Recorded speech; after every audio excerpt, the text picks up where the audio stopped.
بسم اللہ الرحمن الرحیم۔ السلام علیکم ناظرین۔ حکیم ظہور حسین گاؤں کے مشہور حکیم تھے۔ کسی دوسرے ملک سے تعلیم حاصل کر کے حکمت کے پیشے سے منسلک ہوئے۔ جب وہ غیر ملک سے واپس آئے تو شہر میں ایک بہت بڑا دیسی دواخانہ کھول دیا۔ اس کے اپنے دیہات کے لوگ علاج کے سلسلے میں شہر کا رخ کرتے تھے۔ ایک دفعہ وہ اپنے آبائی گاؤں آیا تو دیکھ کر حیران ہوا، یہاں نہ کوئی ڈاکٹر ہے نہ حکیم۔ لوگ علاج کے سلسلے میں 50 کلومیٹر دور شہر کا رخ کرتے تھے۔ حکیم کو یہ دیکھ کر بہت افسوس ہوا۔ اس کے بعد حکیم صاحب مائی فاطمہ کے گھر گئے تاکہ اس کی خیریت دریافت کر سکے۔ مائی فاطمہ گاؤں کے بچوں کو قرآن مجید پڑھایا کرتی تھی۔ حکیم ظہور نے بھی بچپن میں اسی سے قرآن مجید پڑھا تھا۔ وہ اس کی ماں سے بڑھ کر عزت کرتے تھے۔ حکیم صاحب کو اپنی ماں سے نفرت تھی کیونکہ اس کی ماں بچپن میں ہی اسے چھوڑ کر چلی گئی تھی۔ حکیم کو وہ رات اب تک یاد تھی جب گھر میں شور برپا ہوا تھا۔ وہ اس وقت 5 سال کا تھا جب اس کی ماں رات کے اندھیرے میں ایک سپاہی کے ساتھ بھاگ گئی تھی۔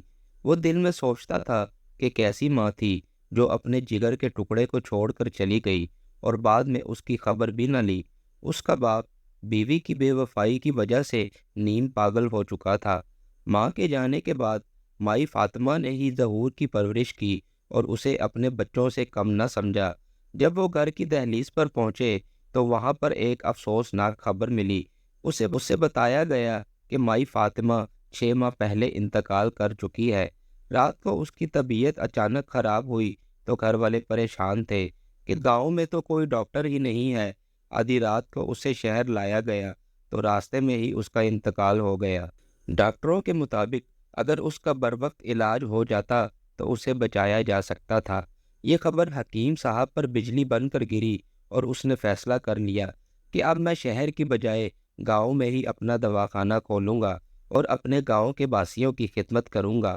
گاؤں کے لوگوں نے حکیم کے اس اقدام کو بہت سراہا اور انہیں اس بات کی خوشی ہوئی کہ اب علاج کے سلسلے میں دور دراز شہر کا سفر نہیں کرنا پڑے گا۔ حکیم کے دوستوں نے اسے اس بات سے روکا کہ گاؤں جانے کی غلطی مت کرنا، یہاں شہر میں تم اچھے خاصے پیسے کما سکتے ہو جبکہ گاؤں میں لوگ فیس کے پیسے تک نہیں دیتے، وہاں تو کنگال ہو جائے گا۔ مگر حکیم ظہور کے دل میں خدمت خلق کا جذبہ موجود تھا۔ اس نے اپنے دوستوں سے کہا کہ کچھ فیصلے نفع یا نقصان کو دیکھ کر نہیں کیے جاتے۔ صبح 8 بجے سے لے کر شام 7 بجے تک اس کا دواخانہ کھلا رہتا۔ غریب لوگوں کا مفت علاج کرتے اور ان سے کسی قسم کی فیس نہیں لیتے تھے۔ کچھ عرصہ بعد حکیم کے دواخانے میں عابدہ نام کی ایک عورت آئی اور پیٹ درد کی شکایت کی۔ حکیم نے اسے 2 دن کی دوائی دی تو وہ واپس چلی گئی، مگر اگلے دن دوبارہ واپس آ گئی اور کہنے لگی، حکیم صاحب پیٹ کا درد میری جان نکال دے گا۔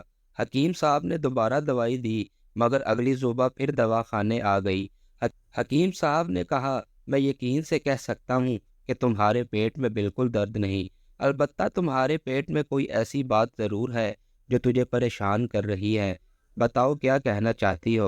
عورت نے کہا، شادی کے بعد مجھے اس حقیقت کا پتہ چلا کہ میرا شوہر مردانہ کمزوری کا شکار ہے۔ ڈاکٹروں کے مطابق وہ کبھی باپ نہیں بن سکتا مگر سب گھر والے مجھے لان تان کرتے ہیں۔ میرا شوہر کروڑوں کی جائیداد کا اکیلا وارث ہے مگر افسوس کہ اس کا کوئی وارث نہیں، مجھے اس کا وارث چاہیے۔ حکیم نے کہا کہ اپنے شوہر کو میرے پاس بھیج دینا، میں کوشش کروں گا کہ اس کا علاج کر سکوں۔ عورت نے دوسرے دن اپنے شوہر کو حکیم کے پاس بھیجا تو معائنہ کرنے پر اس بات کی تصدیق ہو گئی کہ واقعی وہ کبھی باپ نہیں بن سکتا۔ عورت تیسری بار حکیم کے پاس آئی تو حکیم نے کہا، میں معذرت کرتا ہوں کہ تمہارے شوہر کا علاج ناممکن ہے۔ عورت کہنے لگی، آپ اب بھی میری مدد کر سکتے ہیں، وہ باپ نہیں بن سکتا مگر میں تو ماں بن سکتی ہوں۔ یہ سن کر حکیم حیران ہو گیا اور اس نے صاف صاف انکار کر دیا، مگر عورت نے دھمکی دی کہ میں کل دوبارہ آؤں گی، اگر آپ نے میری بات پر عمل نہ کیا تو بدنام کر دوں گی۔ اگلی صبح عورت پھر حکیم کے پاس آئی تو حکیم نے ایک مرتبہ پھر انکار کر دیا۔ یہ سن کر اس نے اپنے کپڑے پھاڑ دیے، 2 سے 3 انڈے اپنے کپڑوں پر توڑ کر چلانے لگی، بچاؤ میری عزت بچاؤ۔ چیخو پکار سن کر لوگ دواخانے میں جمع ہوئے تو عورت نے روتے ہوئے سب کو بتایا کہ اس حکیم نے میری عزت لوٹ لی، میں تو بخار کی دوائی لینے آئی تھی، مگر اس نے مجھے نیم بے ہوشی کی دوا دے کر داغدار کر ڈالا۔